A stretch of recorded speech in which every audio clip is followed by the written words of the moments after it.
राष्ट्रपति Donald Trump का बड़ा दावा सामने आया है। आज ईरान के साथ डील पर हो सकते हैं हस्ताक्षर, कह रहे हैं ट्रंप। समझौते के तुरंत बाद हॉर्मुज स्ट्रेट खुल जाएगा। ईरान को कोई पैसा नहीं देगा अमेरिका, ये भी कहा ट्रंप ने। ईरान का परमाणु कार्यक्रम खत्म करने का दावा भी किया। प्रोसेस फेल होने पर दूसरे विकल्प मौजूद हैं। ये एक थ्रेट, ये धमकी, ये चेतावनी ट्रंप की तरफ से दी गई है। तो बड़ा दावा यही कि आज ईरान के साथ डील पर हस्ताक्षर यानी कि सिग्नेचर हो सकते हैं, डील हो सकती है। और साथ ही ट्रंप कह रहे हैं कि समझौते के तुरंत बाद स्ट्रेट ऑफ हॉर्मुज भी खुल जाएगा।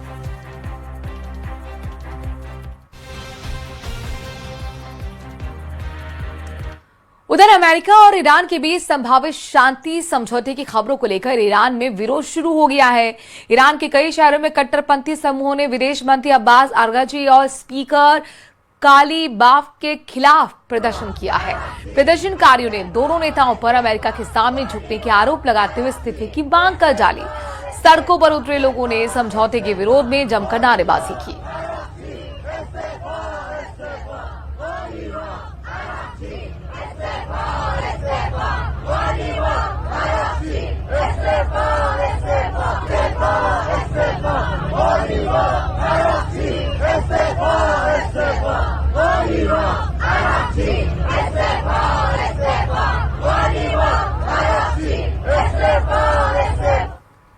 तो ईरान और अमेरिका दरअसल पाकिस्तान ने इनको लेकर 24 घंटे में डील होने का दावा कर दिया है, जिसे ईरान ने सिरे से इनकार कर दिया है और अब दावों को महज अटकलें बता दिया है।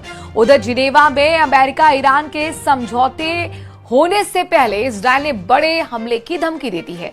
नेतन्याहू ने ऐलान किया है कि जब तक वो इजरायल के प्रधानमंत्री हैं, ईरान को एटमी बम नहीं बनाने देंगे।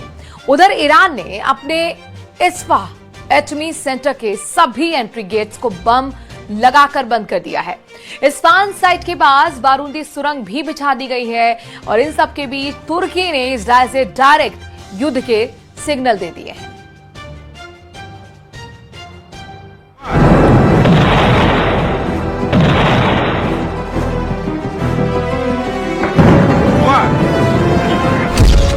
ट्रंप को ईरान और इजराइल दोनों ने जबरदस्त टेंशन दे दी है।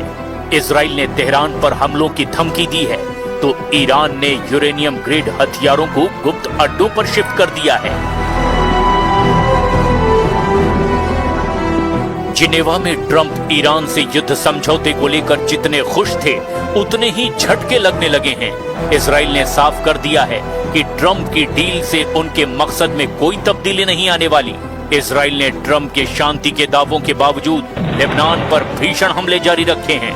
नेतन्याहू ने ईरान को धमकी दी है कि जब तक वो इजराइल के पीएम हैं, ईरान को एटम बम नहीं बनाने देंगे, क्योंकि अगर वक्त रहते ईरान पर हमला नहीं होता तो वो एटम बम फोड़ने की तैयारी कर रहा था। नेतन्याहू की ये धमकी उनके ऑफिस के सोशल मीडिया पोस्ट पर आई।